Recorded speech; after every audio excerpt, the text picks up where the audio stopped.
Саламаңыздар, урматтуу телегөрүүчүлөр. Эфирде учурда аны мен Керим Айдаров алып барам. Биз бүгүн парламентаризм тар жол тайгак кечүү деген теманы тегерегинде кеп кылабыз. Анткени бүгүн парламентаризмдин эл аралык күнү экен. Мына ошого карата биз өзүбүздүн парламенттин тарыхын бир аз барактап, андан кийин ишмердүүлүгүнө сарестеп салып көрөлү дедик. Бүгүн бизде конокто менин жанымда Кубанычбек Исабеков, мурдагы жогорку кеңештин мурдагы вице-спикери.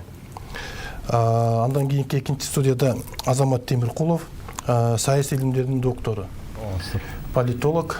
Куш келипсиздер, урматтуу коноктор. Кубанычбек мырза, сизден баштайын.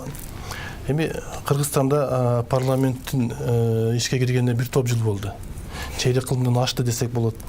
Анан адегенде сиз баягы мурдагы депутат катардагы мурдагы саясатчы, азыркы саясатчысынын парламентаризмдин жүрүшү боюнча бир аз тарыхты барактап көрбөйлүбү? Андан кийин кеп баштайбыз. Кыргыз элинин тарыхында жеке эле баягы союздан мурун илгери эле кылымдар мурун эле Манас атабыздын убагында деле бул курултай өңдө өткөрүлчү. Ошол жерден урул башчылар баары биригип туруп, согуш, чек ара, тынчтык, өтө маанилүү сыяктуу маселелердин баарын ошол курултайдан Манас атабыз деле кеңешчү. Бир атка минип бир жака чыгаарда, душмандардан коргоноордо дагы кандай саясатты алып барышат. Ошол эле коопсуздук жактарын караганда, тамак аш жактын караганда көчүп эле Кыргыз эли көчмөн эл эмеспизби? Көчүп бир жака барада дагы ушундай чоң кеңештерди, курултайларды куруп туруп чечим кабыл алышчу. Бул деген орусча тил менен айтканда демократиянын бир жакшы белгиси болгон. Кыргыздын тарыхында биз баары бир ушул кеңеш менен келгенбиз. Мамлекет башчылар, журт башчылары болгон, бирок эл менен кеңешчү. Элдин арасында сууруп чыккан акылдуулар менен ошолор менен акыл алышып бир чечимге келип туруп, андан кийин кол башчыбызга баарыбыз баш ичебиз.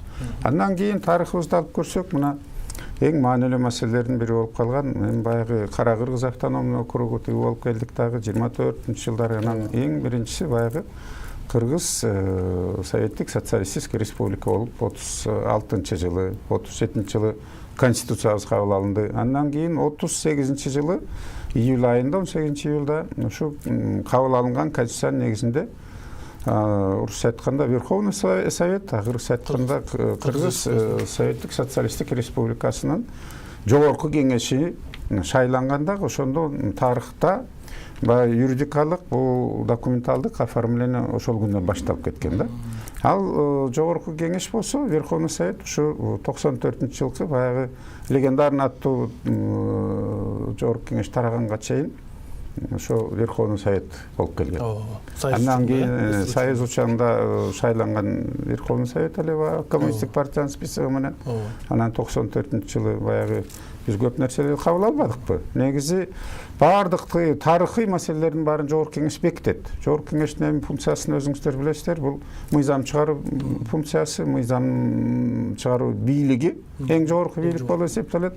Экинчи функциясы эл менен иштөө жана ошол кабыл алган чечимдерди, мыйзамдарды жүзөгө ашырылуу контролдук функциясы ушу жогорку кеңеш. Эми биз эгемендик алгандан кийинки жогорку кеңешти мындай таразалап көрөлүчү. Мурдагы, кийинки азыркы дегендердичи. Ошол эми элибиз баарын көрүп билип турат, эл тараза дегендейчи. Ошол эле маалда бүгүнкүдөй өтө слабый, чабал жогорку кеңеш болгон эмес. Мисалы, мына мен деле бул жогорку кеңештин тарыхын изилдегем. Мондай 70-жылдыкта жогорку кеңештин 70-жылдыгында биз 3 тилде китеп чыгарганбыз. Кыргызча, орусча, англис тилинде кино чыгарганбыз. Мен ошол маалда төрагалык кылган бул маселе боюнча. Анан биз ошо Россиянын Санкт-Петербург архивинде иштегенбиз, Москвада, өзүбүздүн архивтерде. Бул жогорку кеңештин тарыхы, бул мамлекеттин тарыхы. Ошон үчүн биз муну билишибиз керек. Ошондо бул кайсы жогорку кеңеш кандай ролду ойногонун изилдегенбиз. Эми алып көрсөк, бизде союз тарагандан кийин мына эгемендүүлүктү кабыл алган, декларацияны кабыл алган, анан гимнди кабыл алган, желекти кабыл алынган 92-жылдары бизде легендарный парламент болгон. Ал жана улуттук валюта сомду киргизген.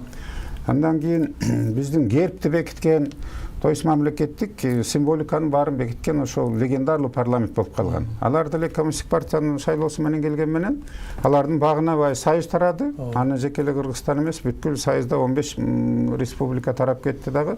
Ошол кишилер мындай чечимдерди кабыл алган. Бирок ошол легендарлуу парламент бүгүнкүлөргө караганда мындай эркин көз караштагы болгон деп ойлойм да. Ошол маалда фундамент куюлган ошол кезде. Эйфория да башталып кеткен союз таралып, анан эгемендүүлүк болуп, көз карандысыздыктарды, андан кийин биз БУга да мүчө болдук, Бириккен Улуттар уюмуна, көп эл аралык уюмдарга мүчө болуп кетпедикпи. Анан ошондон баштап мына парламенттик күн деп биз дагы эл аралык парламенттик күн деп чакырганыңыздарга рахмат. Бирок Кыргыз парламентин дагы өзүнүн бул эл аралык майрамдын өтүшүндө өзүнүн ролу бар. Анан ушу тарыхта ошол легендарлык парламенттен кийин дагы 2 палаталуу болгон билесиздер, СНП менен ЗС деп келген. Андан кийин кайра 2005-жылы 1 палаталуу болгон, мисалы 75 депутат келген, ошондо мен дагы Жети Өгүз районунун 74-округтан шайланып келгем. Эң күчтүү парламенттердин бири ошол 2005-жылы шайланып келген болчу. Андан кийин кайра партиялык система болуп кетти. Эми анда мына өткөн парламентте деле, анан азыркы парламентте деле 120 депутат отурат. Саны көп, сапаты жок болуп калды деп эсептейм. Азыр мен Азамат мырзага кеп узатайын. Азамат мырза, парламенттин сиз саясий көз карашта бир саресеп салып көрсөңүз, мурдакы, азыркы дегендей. Мен Кубанычбек мырза менен толук бойдон макулмун. Азыр элибиздин баары көрүп тургандай, парламенттин деңгээли чын эле мындай жогору болуш керек болчу да. Эми мунун себептери кандай? Себептери эмнеде? Биринчиден, партиялар мындай күчү жок партиялар болуп атат да. Ошон үчүн бүгүн ар кандай сунуштарды угуп атабыз, партиялар кереги жок, такыр эле деп жаткандарды да угуп атабыз. Бирок бул туура эмес. Партиялар албетте керек. Бирок партиялар чыныгы мындай сапаттуу, профессионалдуу кандидаттар болсо ошо партиялардын ичинде, анда албетте парламентте күчү болуп, ошо мындай жакшы сапаттуу мыйзамдарды алат деп толук бойдон ишенем. Партиялар бүгүн биз саясий парламенттин системасын бузуп алган болушубуз керек деп ойлойм да. Бүгүнкүдөй шарт менен баягы күчтүү, мыкты партиялар келет деп айтыш кыйыныраак болуп атат го дейм. Бул партиялардын анча деле алы жок болгон себеби эмнеде?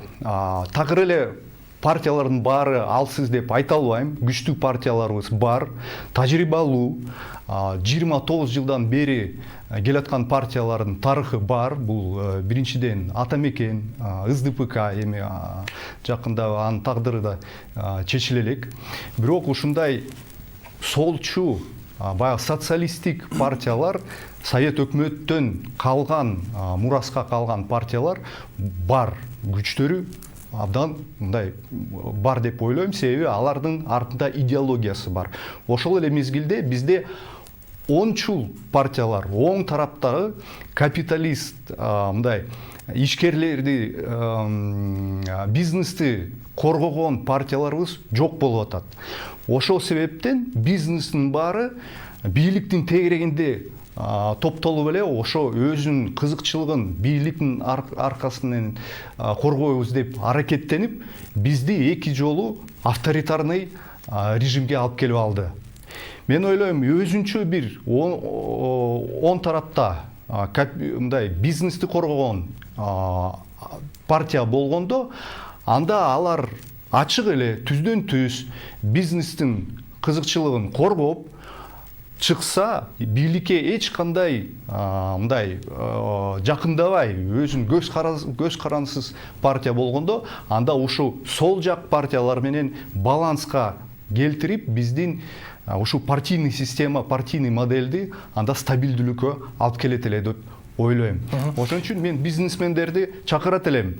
Бийликке жабышпай, бийликке кирип кетебиз деп аракеттенбей, ошонун партияларына киребиз дебей, өзүнчө бир бизнести коргогон көз карансыз партия түзсө, анда өлкөбүзгө жакшы болот эле. Ушундай 2005-2010 жылдагы болгон окуялар анда болбойт эле деп толук бойдон ишенем. Келиңиз, мындай кылалычы азыр Кубанычбек мырза. Мурдакы бир мандаттуу шайланган парламент менен бүгүнкү партиялык система менен шайланган ушуну ажырымын тактап көрөлүчү. Кайсынысы жакшы, кайсынысы начар дегенде. Сиз эми мурдакы ошол эл өкүлү элдин арасынан шайланып келгенсизди. Ушуга бир мындай таразылап көрүңүзчү. Эскиси кандай эле, азыркысы жаңысы кандай? Кыргызстанга мен азырда ачык айтаар элем. Бул айласыз маселе болуп атат, партиялык система менен кеткенибизчи. Кичине эртерээк болчу.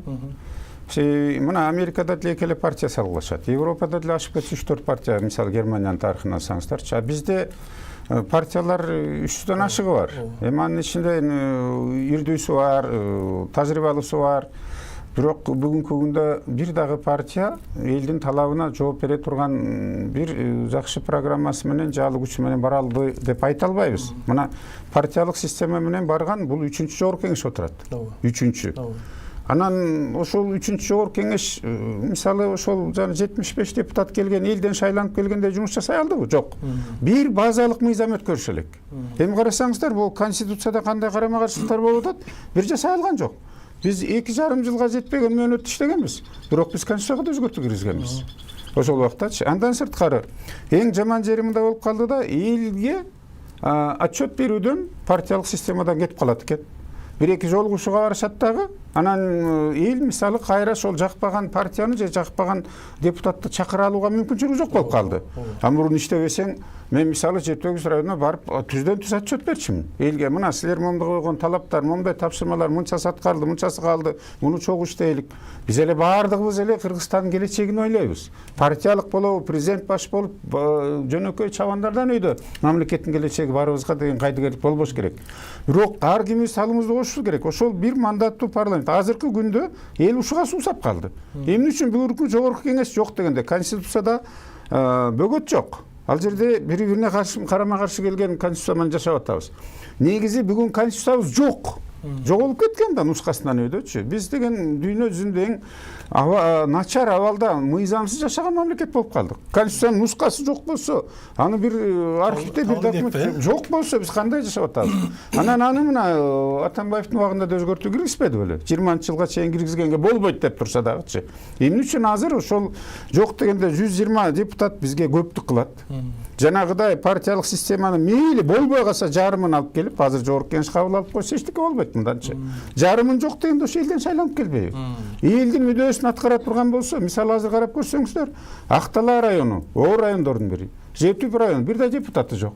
Өткөн жогорку кеңеште Килеген Кара Суу районунан, кечирип коюңуздар, Кара Суунун эли Нарын элинен дагы, Талас элинен да көп. Бир депутат болгон жок. Алайлык туугандар кечирип коюшун 16 депутат отурду. Бул деген туура эмес бул, кеп кыйындыкта эмес. Азыр болсо жалаң акчалуулар кайра келишет экен дагы, анан эмне болот? Мамлекеттин келечеги эмне болот? Бул бир четте тынч өтөбү ошондо.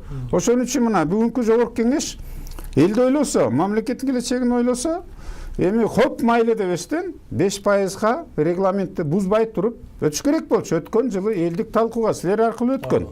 Ошол депутаттардын сунушу кирбей калды дагы, кийин быйыл берген сунуш өткөрүп туруп, азыр эми жетик алып барып атат.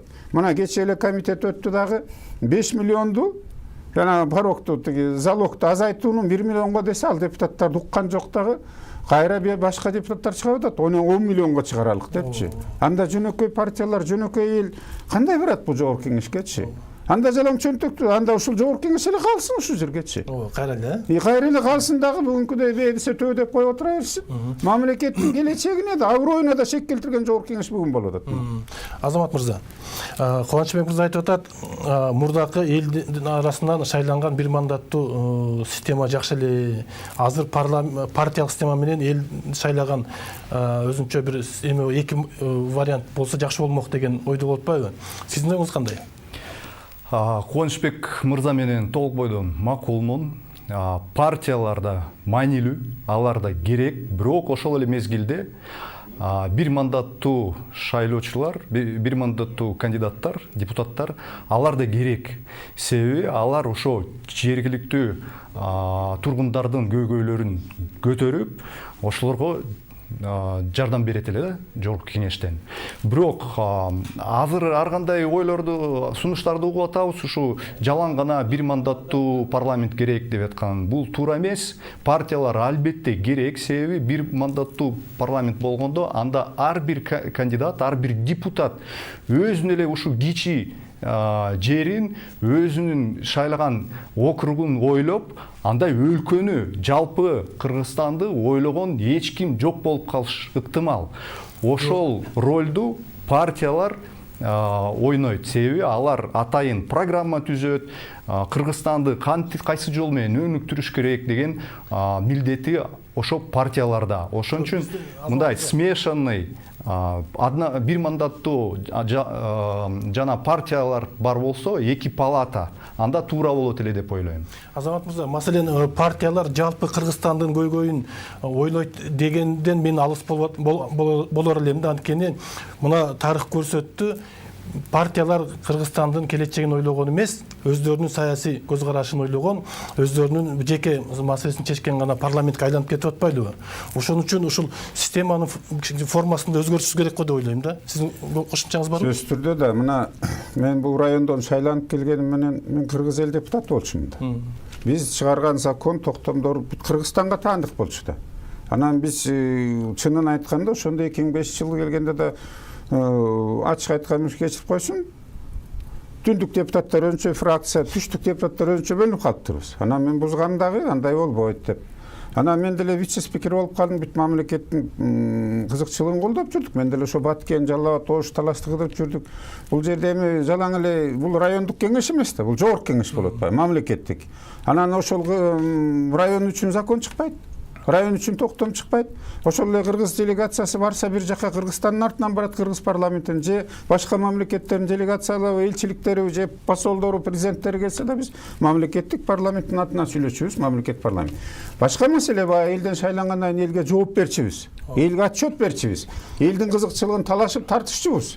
Азыр болсо андай болбой калбады. Партиянын лидерлери жана сиздер айткандай чоң партия чөнтөгүн балып кампыйт аткан дагы анан мамлекеттин элдин кызыкчылыгы калып калып атпайбы бул жердечи. Анан эми ошол туурабы, мисалы чоң Кара Суу районунан бир депутат болбогону. Кандай болот бул жердечи? Эми жок дегенде бул жерде эми 120-ны кыскартпаса дагы менин оюм ушу 70-75 депутатты алып келсе эле жетет болчу. Муну деген конституцияны өзгөртүш керек болчу. Азыр 1-2, 3 окуудан өткөргөндө 4 айдын ичинде өткөрсө болот болчу. Бул жогорку кеңеш муну орусча айткан не захотел, өзүнүн кыргызча айткан каалаган жок. Конституция менен бул мыйзам бүгүнкү күндө шайкеш келбейт. Шайлоо мыйзам, конституциялык мыйзам конституция менен. Конституциянын бир эле 3 пункту карама-каршы болуп атат. Бирөөндө жазылып атат, депутаттар шайланат, а экинчисинде айтат партиядан өкүлдөр келип фракция шайланат депчи. Кайра келип туруп партия деп атат. Бул түздөн түз оңдош керек эле да.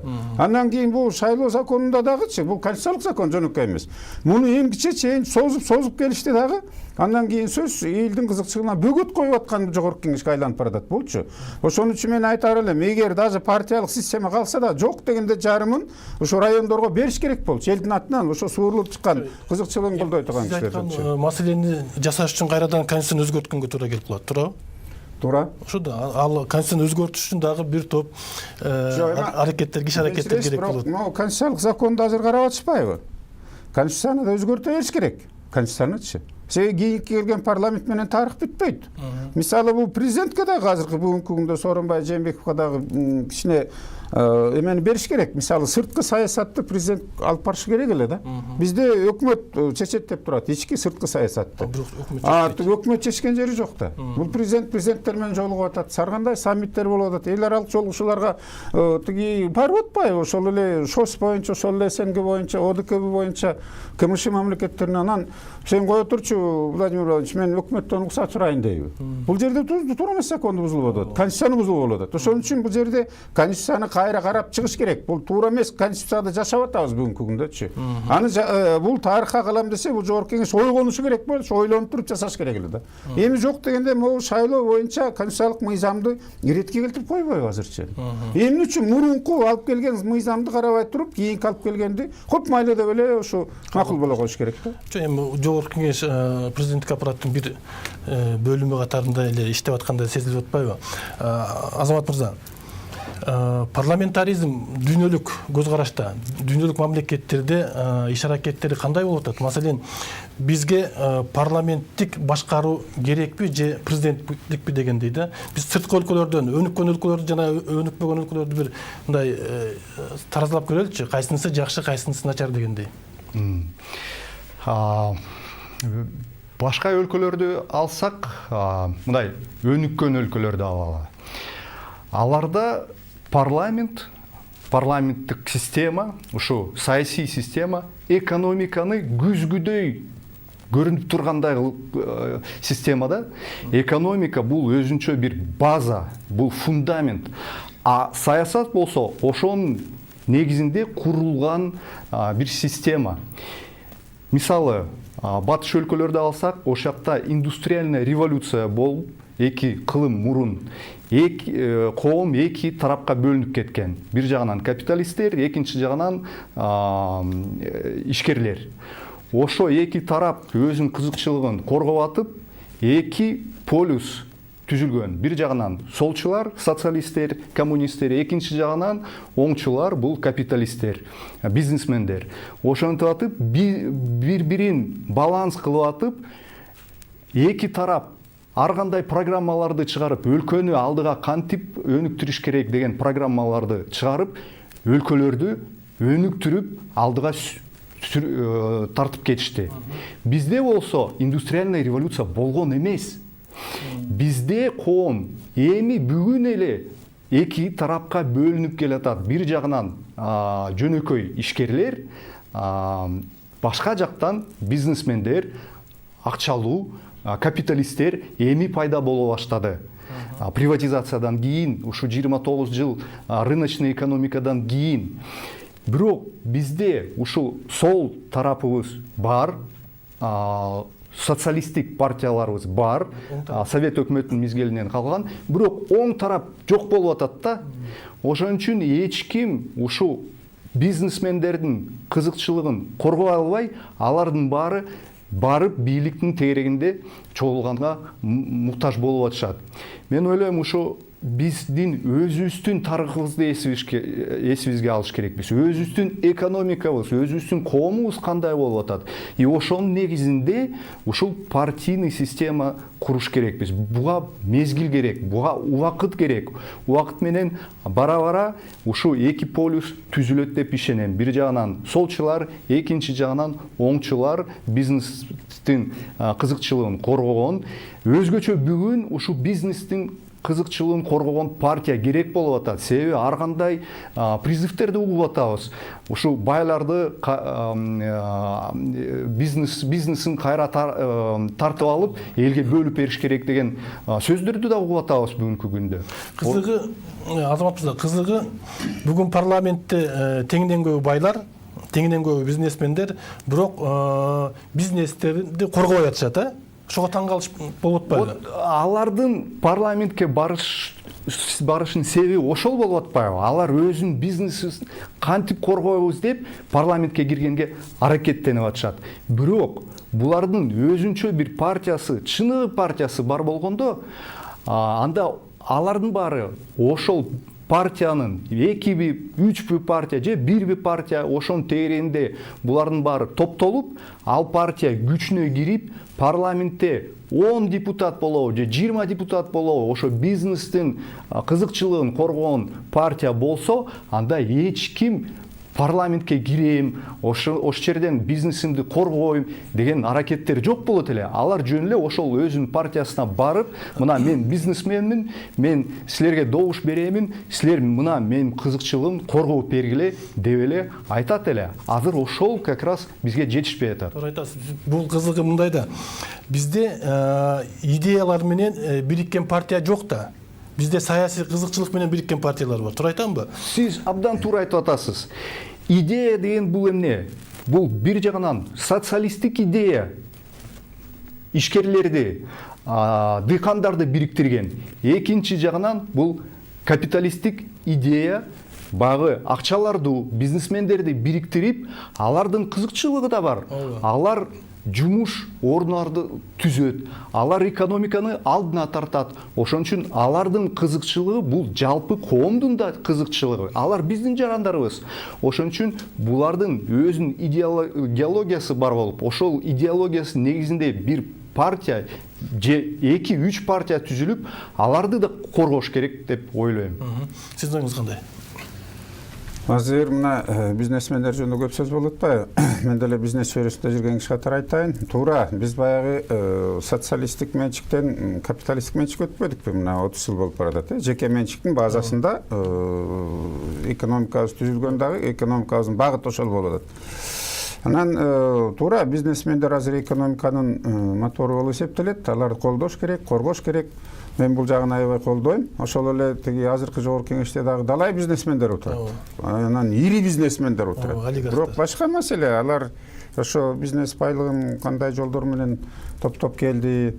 Анан мисалы ала бүт эле бизнесмендердикин басып алалы тигүү деген бул болбойт. Биз абарыген мамлекет эмеспиз да. Кээ бир күнү түн иштеп байып атса, кээ бир жандагы кошуна сарак ичип жатып алып, бул атаң Нозрайым ушундай бай болду, мунукун тартып алыш керек десе, бул да жакшы эмес да. Ар кимибиз өзүбүздүн эмгегибиз менен үй бүлөнү, өзүбүз деңгээлибиз эмгегибиз менен келишибиз керек да. Элдин убалына калбайчы мындай. Ошол эле маалда мен дагы айтар элем, ошо бизнесмендерден партиясы болобу, эмнеси партия болот. Бизге ошол эле мугалимдерден дагы өкүлү болуш керек жогорку кеңеште. Ошол эле врачтардан болуш керек. Кеңири бардык жактан болуш керек. Себеби алар дагы ошол тармакты жакшы биле турган киши катары деген өзүнүн сунушун, ой пикирин айтып, ошол жерден талапты коюп, мыйзам долбоорлорун алып келип, токтом долбоорун алып иштеш керек. Биз мамлекетти чогулап туруп эле кармап калып алып кетпесек, алдыда аябай оор маселе турат, чынын айтканда. Азыркы могу пандемиядан кийин көпчүлүк эл жапа чыгып калды. Көпчүлүк эл үйүндө отуруп, азыр дагы үйүнөн чыкпагандар бар. Акча тыйыны жок калышты. Көпчүлүк ишканалар токтоду. Бюджетке акча түшпөй калды. Налогтуги бажы төлөмдөрү түшпөй калды. Карзыбыз 1,5 миллиарддан ашып кетти. Өкмөтүбүз болсо ачык айтпай атат. Канча кетип атат бир кишини дарылаганга $3,000 деп айтып коюшуп, элдин баарын дүрбөтүп, $3,000 кеткен жери жок. Мен деле обсервациядан чыктым да. Кайдагы $3,000? Анда элдин бир ооруга момча кетип атат деп. Анан ачык айтыш керек. Момча ооругандардын момчасы кайтып кетти. Момундай кыйынчылыктар болуп атат. Анан жана мамлекетке алынып аткан каражаттар кайда кеткенин өкмөт отчет бериш керек да. Азыркы күндө өкмөт да чабал болуп атат. Жогорку кеңеш да чабал болуп атат. Бизде мамлекетибиз же жокпу? Анан чек ара проблемалар турат, мына түштүктөчү күндөн күнгө чырчыгып атышып атат. Качан бул маселелер менен? Анан күзүндө шайлоо эгер ушул боюнча кете берсе, урматтуу байлар, мен да сиздерге айтып коеюн. Тиги жогорку кеңештеги депутаттар урматтуу. Эгер мамлекетти ойлосоңуздар, жакшынакай законду алып келгиле шайлоонучу. Тынч өткөрөлү, мыйзам чегинде өткөрөлү. Эч кандай эртең көчөлөрдө чыгып дагы бир баягы мародерство болбосун десекчи, мамлекет аны көтөрө албайт азырчы. Ошон үчүн элге иштейле десек, элдин өкүлдөрү келиш керек азыр бул жергечи. Татыктуулары, профессионалдары, ошо тажрыйбасы бар, илим билими бар кишилерди алып келиш керек. Урмат, бизде убакыт соңуна чыгып бараптыр. Бизге кыскача парламенттик башкаруу системасы керекпи же президенттикпи? Ушуну айтып коңуздарчы. Мен айтар элем, жоопкерчилик керек депчи. Бүгүн парламенттик бийлик болуп калды, 120 депутат эч нерсеге жооп бербейт. Закон дагы ошондо жол бербейт. Президентке да жоопкерчилик илинген жок. Бүгүнкү күндө эгер ошо закон менен бир багыттарды берсек, президент элден шайлангандан элде дагы сурап алган каксы болот болчу. Болбосо өкмөттө бийлик болуп атат, өкмөттү эч ким иштеткен жери жок. Жогорку кеңешти иштеткен жери жок. Өкмөттүн да составын көрүп атабыз. Кандай алдуу күчтүү эң мыктылар дегенди көрүп атпайбыз бүгүн кандай болот. Азамат мырза, сиздин оюңуз? Менин оюм боюнча албетте Кыргызстанда парламенттик башкаруу болуш керек. Себеби тарыхты алсак, кыргыздар биздин ата бабаларыбыз илгертен бери ушу курултай менен жашап келген. Парламент деген эмне? Парламент деген бул курултай. Ошол эле ошонун бир түрү. Эң алгачкы өлкөлөрдү алсак, өнүккөн өлкөлөрдү көбүнчөсү парламенттик башкаруу менен өнүккөн. Бул келечектүү абдан перспективдүү модель. Бирок муну пайдаланып билиш керек. Буга убакыт керек. Биз бара буйрса буга келебиз. Татыктуулар шайланса, парламенттик бийликке мен да макулмун. Бирок бүгүнкүдөй парламент келсечи, анда биз мамлекетти жоготуп койушубуз. Жок, кызыгы ар 5 жыл сайын келген парламент мындай солгундап начар болуп баратат да. Эсиңизде бар да, легендарлык парламент кандай эле, андан кийинкилер мыкты болуп келди, анан партиялык системага келгенде биз түшүп кетип аткандай болуп атабыз да. Эми уят эле болуп атпайбыз, кечирип коюңуздар. Ошол эле төрага барган жерден канча жерден уят болуп жүрөбүз. Ошол эле биздин делегациялар барган жерден канча жерден уят болуп жүрөбүз. Эми кечирим сурап атат деп массалык маалымат каражаттардан чыгып атат. Кечирип коюңуздар, биз деген эгемендүү мамлекетпиз. 33 миллион калкы бар улуттар мамлекеттик туусу жок бүгүнкү күндө. Биз деген муну сактап калышыбыз керек. Ал үчүн биз татыктуу ушул элим айланайын ойлончу маал келди. Эртең келечегибизди, балдарыбызды, мамлекетибизди ойлосок, акчасына кызыкпай, берген арагына, эт ашына кызыкпай туруп, бергенин алышыңар керек да, татыктуусун шайлашыңар керек деп айтарлар. Урматтуу коноктор, бизге бөлүнгөн убакыт соңуна чыгып калды. Парламент бийлиги керек, бирок ошол парламент элге кызмат кылыш керек деп ойлойм. Анткени бийлик мамлекеттин ээси эл президентти, парламентти мандикер катары шайлап эл үчүн иштегиле деген максатта шайлашкан деп ойлойм. Парламенттин келечеги болсун деген тилек кылалы. Кийинкиде көрүшкөнчө аман болуңуздар.